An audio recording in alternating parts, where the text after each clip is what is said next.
السلام علیکم ورحمۃ اللہ وبرکاتہ. الحمد للہ وکفا وسلام علی عباده الذین اصطفى اما بعد. قال النبی صلی اللہ علیہ وسلم من اعتکف عشرا فی رمضان کحجتین وعمرتین او کما قال علیہ الصلاۃ والسلام. محترم بزرگ و عزیز دوستو، اللہ رب العالمین کا بڑا احسان ہے، فضل ہے، کرم ہے کہ اللہ رب العالمین نے ہم سب کو ایک عظیم الشان مہینہ عطا فرمایا ہے، جس مہینے کا پہلا عشرہ رحمت اور دوسرا عشرہ مغفرت اور تیسرا عشرہ جہنم سے آزادی کا کہلاتا ہے. رمضان المبارک کا ایک لمحہ بڑا قیمتی ہے. اسی مہینے کی ایک کڑی اعتکاف ہے. رمضان المبارک کا آخری عشرہ ہے.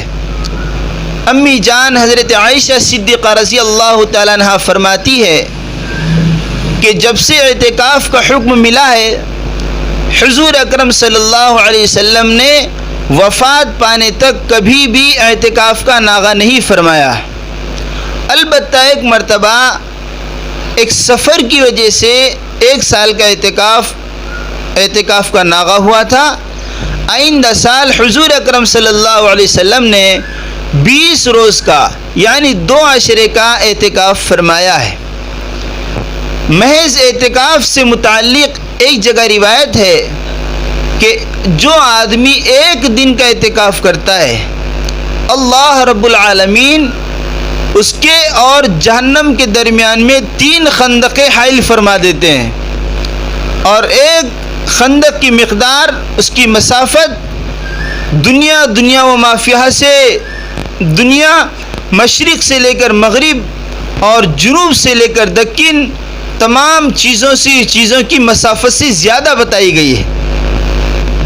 دوسری جگہ حضور اکرم صلی اللہ علیہ وسلم نے ارشاد فرمایا کہ جو آدمی رمضان المبارک کے آخری عشرے کا اعتکاف کرتا ہے، 10 دنوں کا اعتکاف کرتا ہے، اللہ رب العالمین اس کو 2 حج اور 2 عمرے کا ثواب عطا فرما دیتے ہیں. ایک جگہ معتکف کے متعلق حضور اکرم صلی اللہ علیہ وسلم نے یہ ارشاد فرمایا، جس کا مفہوم یہ ہے کہ اعتکاف کرنے والے کو وہ تمام نیکیاں اللہ تبارک و تعالیٰ عطا فرماتے ہیں جو اعتکاف کی وجہ سے وہ نہیں کر سکتا.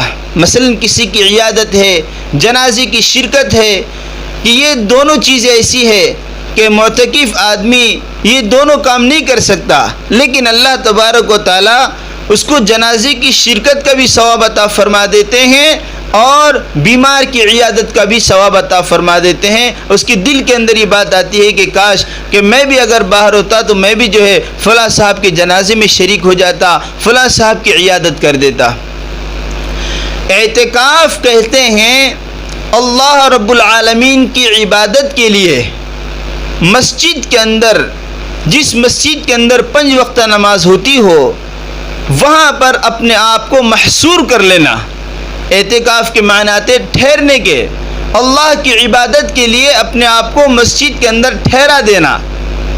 اس لیے آپ حضرات سے درخواست ہے کہ اعتکاف کا اہتمام کرے، خود اعتکاف کا اہتمام کرے اور گھر کے بالغ حضرات، بزرگ حضرات محلے کی مسجدوں کو اعتکاف سے آباد رکھے. اعتکاف کے لیے بہت ساری چیزیں ضروری ہے، جن میں سے نیت بہت زیادہ ضروری ہے. نیت کرے بسم اللہ دخلت وعلیہ توکلت ونویت سنت الاعتکاف. اس نیت کے ساتھ اپنے آپ کو مسجد کے اندر محصور کر لیں. حضور اکرم صلی اللہ علیہ وسلم کثرت سے آخری عشرے کے اندر عبادتوں کا اہتمام کرتے تھے، گھر والوں کو اکساتے تھے عبادت کے لیے. ایک عظیم سنت ہے، اعتکاف کے فضائل بیان کیے گئے ہیں، اس کے بے شمار فوائد ہیں کہ اعتکاف کے ذریعے سے بندہ اللہ رب العالمین کا مقرب بنتا ہے. اللہ کی محبت کو حاصل کرنے کا ایک بہترین وسیلہ اعتکاف ہے. اعتکاف کی ایک تعریف یہ بتائی گئی ہے